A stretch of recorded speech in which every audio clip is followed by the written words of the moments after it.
Welcome to Industry Focus, the podcast that dives into a different sector of the stock market every day. It's Tuesday, December 3rd, and we are recapping Black Friday. I'm your host, Dylan Lewis, and I've got Fool.com's Dan Klein with me in the studio. Hey there, Dylan. How are you? Hey, Dan. Did you go out on Black Friday? I did. So here's the thing. My wife and I have kind of a tradition.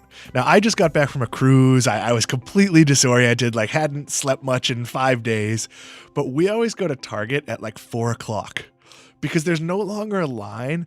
And knowing I was going to do shows like this, and I did Market Foolery yesterday, you can get a sense of what people are buying by how the piles are gone. So clearly, Target sold a lot of televisions. Target sold a lot of Legos, a lot of there were some bare sections. Because if you go the next day, they'll fill that in. They'll move merchandise around. But they set up pallets of the best deals, and you could tell which ones were empty. So you don't see a lot of people. But we have learned some lessons. In years past, we used to buy the $5 coffee maker. Be like, oh, this will be useful. I'll put it in the $5 coffee maker isn't going to last for 3 cups of coffee. Just buy the $12 coffee maker. My wife went through $4 or $5 toasters year after year after year, to have in her office. Don't do that. So some of the deals just aren't worth it. And then we went a little bit to the outlet malls near our house, which were still very, very crowded. But I think they always are. I don't think it's necessarily super Black Friday oriented. Yeah, so we had different Black Fridays because I slept in, relaxed, and made myself a leftover turkey sandwich, Dan. But I'm glad that you were there on the ground. We have a ton of data on Black Friday to go through. We're going to pair that up with some of what you saw anecdotally. Sounds like you beat some store clerks to some of the major deals and the showcases that they had there. I think for people that are kind of casually following Black Friday, they might get a conflicting sense of what's going on depending on the headline they're reading. Yeah, so the media portrayed this in ways that I don't think are fair. Now, it is fair to say Black Friday is not the big deal it once was. I'm older than you, as we've discussed many, many times. It's not a necessary disclosure. But I think it is on this one. Okay. Because when I was a kid and there was no internet, if you wanted deals, you physically had to get up, and there was no Thursday openings. Everything was Friday morning, and you had to get up and get in line 2 hours, and people fought, and all those sort of old time pictures you see of people killing each other for Cabbage Patch Kids, those were true. And stores also were more deceptive. They'd have a TV, and of course TVs weren't what they look like now, but they'd have a TV for $199 that would normally cost $499, but they'd have one. That's not really how doorbusters work anymore. You will have a reasonable selection. Yeah, you might not get it if you go in at 2 o'clock, but you probably get something pretty close the next day or as good. So the entire dynamic of it has really, really changed. I think it's a good thing that we're not seeing people getting trampled in stores anymore. I think we can agree on that. Well, and I think that's what's important. So if you look at the season, it's been diluted in that you had shopping that started before Halloween. Some of the Target deals, some of the Walmart deals, they came out well before the season. And the idea wasn't that you would actually consider that Black Friday, but if you were someone who wanted something and wanted to just make sure you get it, you were going to get a pretty good price in your 55-inch television. Maybe not as good. The other thing that sort of didn't get reported is some of the Friday traffic was Thursday traffic. More people shopped on Thanksgiving. And again, this is all good, except it's very confusing as a consumer because you have no idea when to get the best deal. And I'll repeat something I said on Market Foolery. Don't worry about getting the best deal. Do your homework and get a good deal, and then only track that item at that retailer because that retailer might make up the difference if they lower the price. Don't look at comparables. Don't look at other stores because you'll drive yourself insane to save another $3. Yeah, it's not worth the mental stress, but the Christmas creep that you're talking about, Dan, is 100% real. I was picking something up for my friend's giving. So this was before Thanksgiving, and I heard Christmas music being played. So I knew that the season was getting earlier and earlier this year in particular. Why don't we talk a little bit about some of the numbers coming out from the folks that track this stuff? Yeah, absolutely. So it was a $7.4 billion in online sales. And it's important to note, online sales are easier for third parties to track. So we won't get a brick and mortar thing. The other thing we should think about with online sales, and we will get back to this in a big way later, is online sales includes buy online, pick up in store. It's where the transaction happens. So if you're in a store because you want to see the bezel on that TV you're buying and you go, all right, that's the right one, and you order it on your phone, that's a digital sale. That's not an in-store sale. So there's a huge amount of blurring in this, but $7.4 billion in online sales Friday, which is the second biggest online day ever, with last year's Cyber Monday being the biggest. I would suspect that when we get numbers, and we're taping the show on a Monday for a Tuesday episode, that Tuesday morning we will probably find out that Cyber Monday was the biggest Cyber Monday ever. There seems to be a steady march forward when it comes to growth, and that every current year winds up being the best year just because the economy has generally been so strong and consumer spending has been so strong. And the ease of it has gotten stronger. So you will see headlines that say that digital sales have outpaced brick and mortar sales. That is not true. That is not even kind of true. We are years away from that happening. But what is happening is the rate of growth for digital sales has been much stronger. And part of that is due to the fact that more people are comfortable buying something on their smartphone. So in the old days, you'd have to go back to your computer. By the old days, I mean 2 years ago. so days that we have in common. Now, it is very reasonable. I made purchases on cruise ship internet on a cruise ship. That's preposterous. Like, you shouldn't be able to do that, but you can, and there's a level of comfort. And when you look at, this is a season where the rich get richer. The biggest online retailers are getting the bulk of the sales. Well, if you're comfortable buying from Amazon, you're going to be comfortable buying on your phone or on Black Friday or on Cyber Monday. It doesn't really matter. It's really the overall comfort in using our phone that's driving a change in behavior. And I think a lot of the retailers, particularly ones that have invested in omnichannel, are very happy to see that activity flowing in, making sure that those investments are paying off. Now, if you look specifically at the brick and mortar numbers, the picture is not quite as rosy, Dan. Yeah, I mean, the overall number is down, and these are predictions not based on sales figures, but overall traffic down about 6.2% on Black Friday, up about 3% on Thanksgiving. So total, it's down about 3%. That's not bad, because when you factor in the fact that that's not actually accounting for all foot traffic, because you do have the people who are doing curbside pickup and buy online and pick up in store. So this becomes a very messy number, but it does show you that if you're a retailer that didn't fully integrate, unless you're a very specialized company that has some major draw. I mean, you could have argued Costco 3 years ago before they had much of an online presence, but I can't really think of too many now, where you need to offer consumers whatever they want. So if I want to buy something on my phone, but am more comfortable picking it up in the store because maybe it'll get stolen on my porch, not true in my case because I live in a building, but definitely true in my case. But an issue for a lot of people, that makes sense. Or I drive a Nissan Versa. I can't bring a couch home or a 55-inch television or really like a big bag of groceries. I'd love to see you try. So I tried. I brought a 50-inch TV home. I had to like tie things and it was not pretty. So there are a lot of reasons why stores want to do everything. And one of the things you're starting to see with barriers breaking down, there used to be a pressure when you walked into a Best Buy to complete the sale physically in the store. Now they will walk you through buying something they don't have in stock in the store on their website.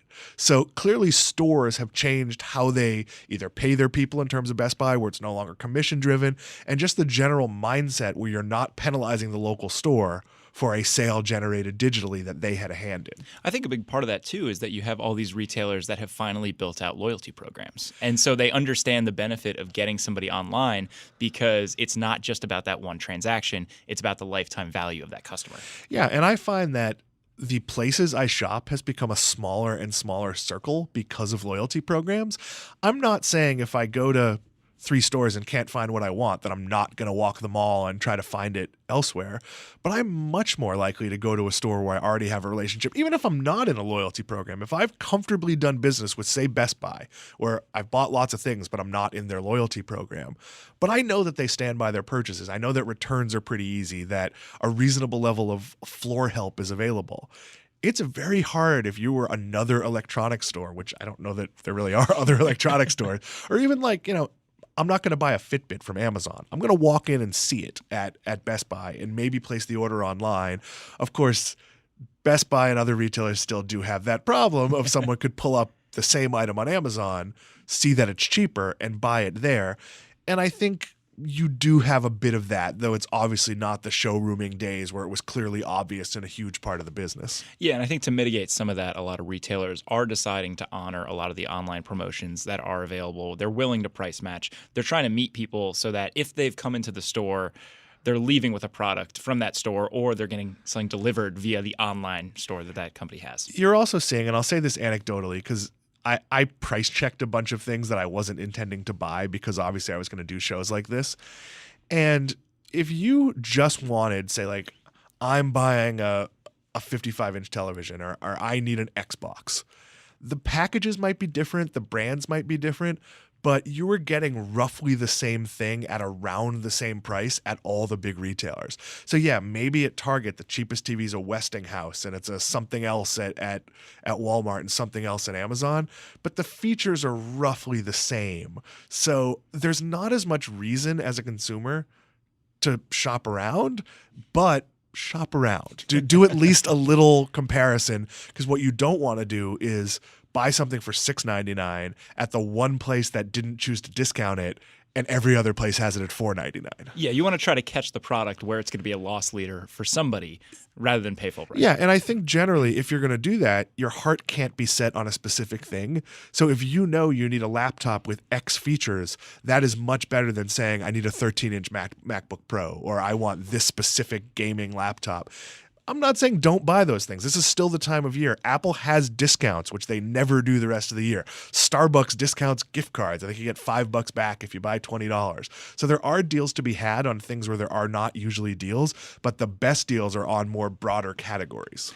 More shopping tips to come. But I think for folks that are trying to square exactly what's going on here, Black Friday continues to be big. And in fact, the retail spend that we're seeing combined Thursday, Friday is bigger than previous years. Now, specific to physical retail, not so much the case. A lot of that is the sales going online. A lot of it is, the online giants also getting more and more of the pie. Yeah, and I think the overall family practice of we're going to go out Thursday night or get up Friday morning, maybe that pressure has lessened. Like, I don't feel like I'm losing money by buying things online. I'm sure Kohl's had doorbusters on certain sneakers or certain things I might have wanted to purchase, but not at a volume enough that would make me get up at 6 a.m.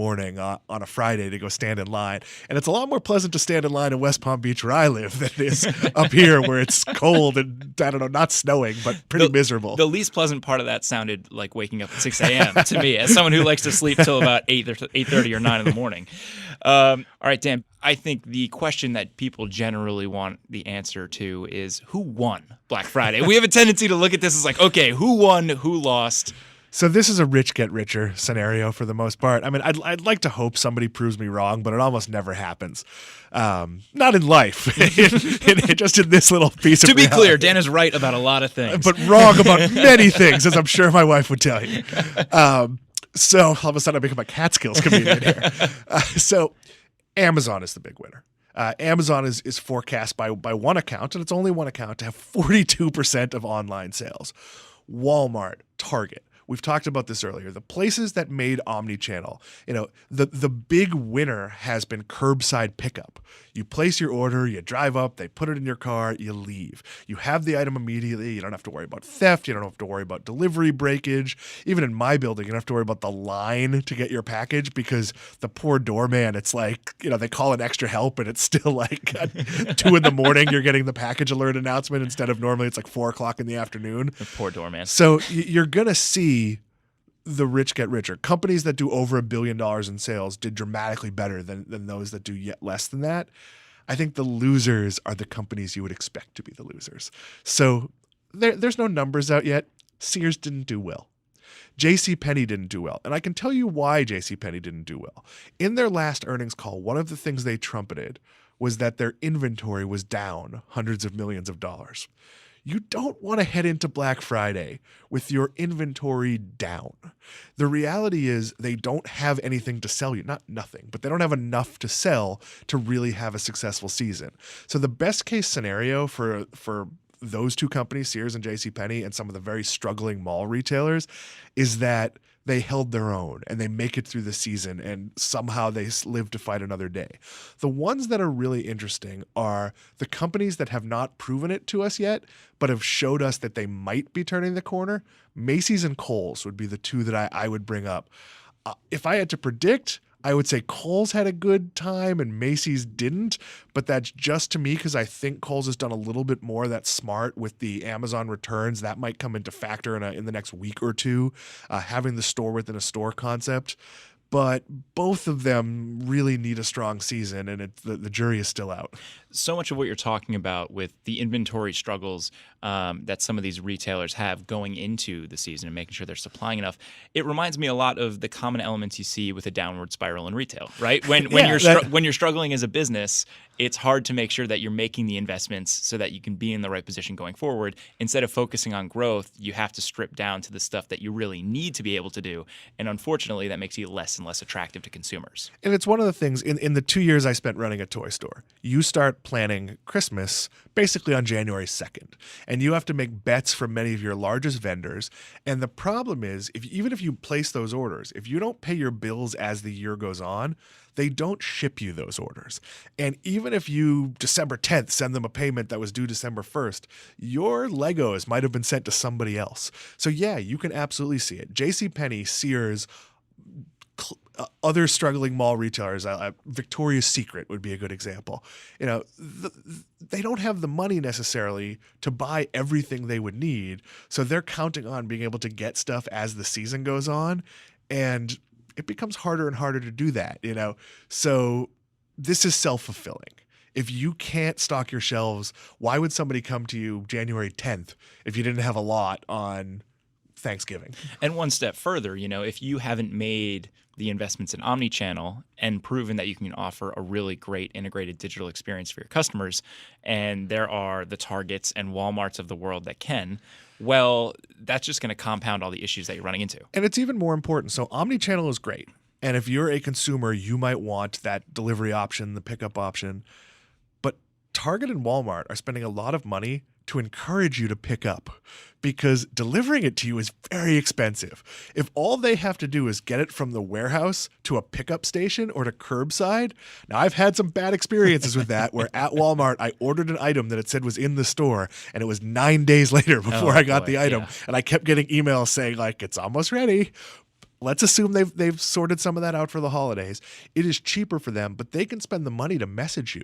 They can offer you incentives. Pick it up in the store and we'll give you a $5 gift card. Pick it up in the store and we'll put it together for you. Whatever it is. And even if some of the lesser chains have built out some of that capacity, they can't do that. They're also less efficient when it comes to delivery.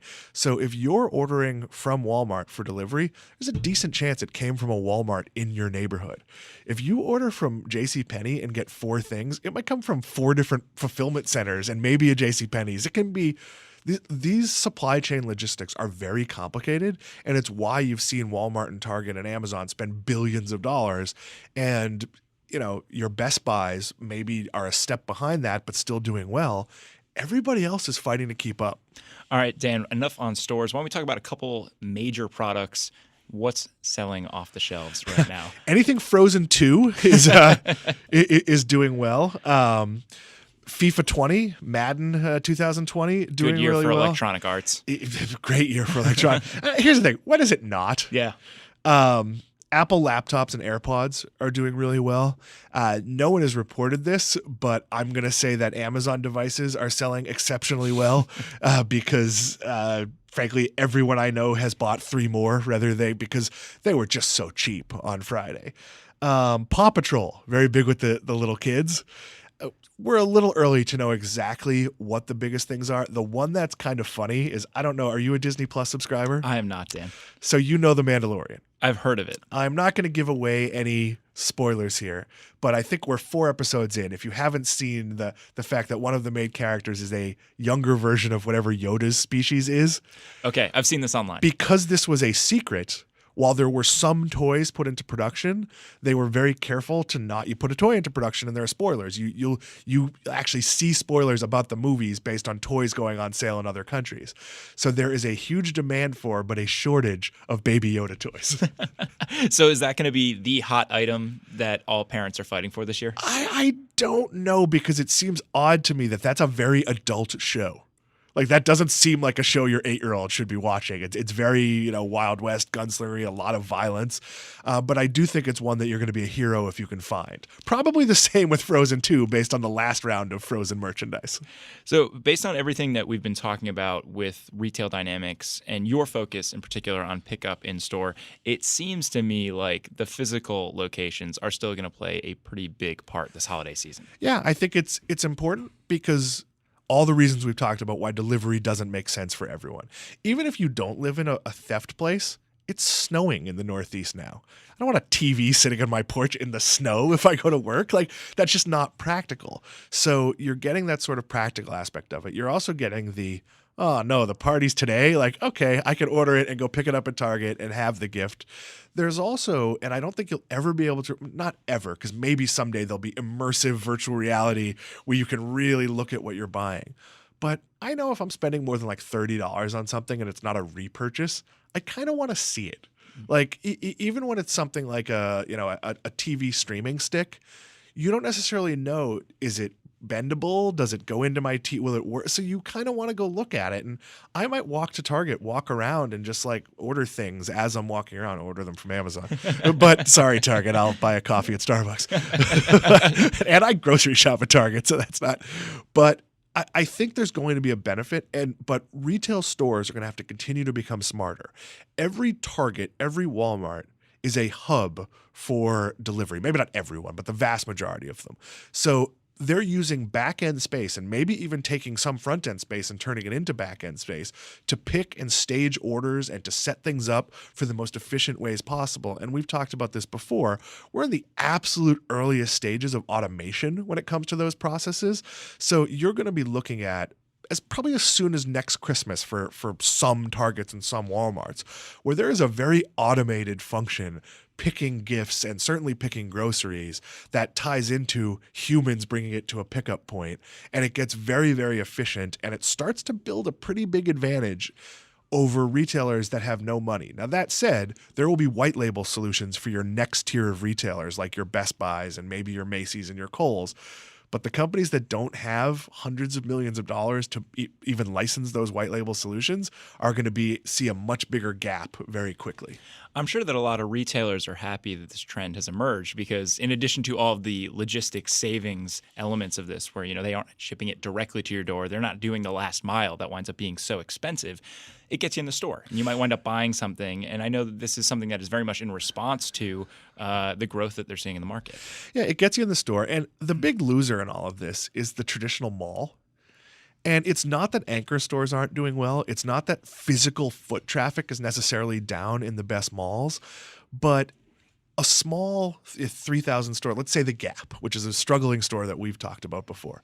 The Gap cannot afford to put in all the technology, even across the whole chain, that Walmart can. No one has come into the mall and said, hey, let's aggregate all of this stuff so I can order from I can get a Wetzel's pretzel and a pair of pants from the Gap, and I can't think of any a game from GameStop and something from Books A Million or whatever it is, and that's going to be delivered in one thing. That service, which might eventually be integrated into malls, isn't a thing. So all of those smaller retailers have kind of their own website, but they're not getting the buy online, pick up in store. They're not necessarily getting the customer who's going there to buy. And that's going to see, I mean, we've seen a lot of those chains go bankrupt or have real trouble this year.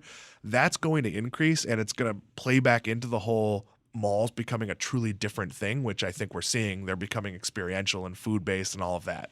Boy, if you're getting a Wetzel pretzel as a pickup tied to some clothes, you better nail that delivery window. Nobody wants a hard or stale Wetzel pretzel. I only bring that up because the Grubhub near me, Cinnabon is one of their delivery choices. Wow. And in my mind, unless you're getting like a bunch of Cinnabons, like for the office, that seems like a very, because I can't get my head around Starbucks delivery. I've tried it a bunch of times, and there's like a $4.99 fee to get like a coffee and it's like it ends up costing like $18 for a latte. So again, it'll be worth it for the office, but you can just order from Grubhub with like no added fee and get like a Cinnabon. Yeah, I'm generally a skeptic of food delivery because it is prohibitively expensive. For exactly that reason. And I wind up living, I'm right near a supermarket. I'm right near all of these kind of pickup joints anyways, so I can kind of get stuff on my way home. But yeah, the idea of paying $5 to get $15 worth of food is a little ludicrous to me. I go back to, and this is going to be a little silly, but back in the day, there used to be a mattress delivery service that promised same-day delivery no matter when you called. So I, of course, waited until a blizzard and called. And, of course, they wouldn't do it. But I was proving the point I'm proving now is that scale is possible for Walmart, Target, Best Buy, a few other retailers. Scale is not possible for the Gap. You are not ordering enough regularly from the Gap for them to build out all of the technology necessary for it to be efficient. There's still going to be a lot of people who want to come try on a shirt. So you're either going to see outside providers like you've seen with websites with Shopify, and maybe malls will start doing some of that in order to keep tenants, or you might see a whole category of retailer really struggle. Yeah, and that's going to be some missed growth for them if they don't wind up investing in the buy online, pick up in store. The numbers that I've seen at least are 40% growth year over year, which seems pretty crazy. And I think that a lot of retailers are desperate to tap into anything that's showing growth based on where the industry's been. Yeah, and I'd also be curious to know, and maybe we'll find out in, say, the Walmart earnings call, how often buy online, pick up in store is like within an hour, or maybe from even within the store. Mm-hmm. Because I know it's sometimes easier to go to the kiosk and get it after you've paid for it online than it is to wait in a line, certainly on Black Friday or Cyber Monday. Not that it's a huge physical retail day, but sometimes those lines are really long. So if you can just bypass it, and I don't know if you've ever used the kiosk at Walmart, but it's a very simple system where you type in a thing and your order comes out, and it kind of makes the process better. All right, Dan, we're going to wrap up in a second. Before we do, though, I want to get you with some holiday shopping tips for our listeners. As someone that spends a lot of time in stores during the holiday season, what do you recommend? So be skeptical.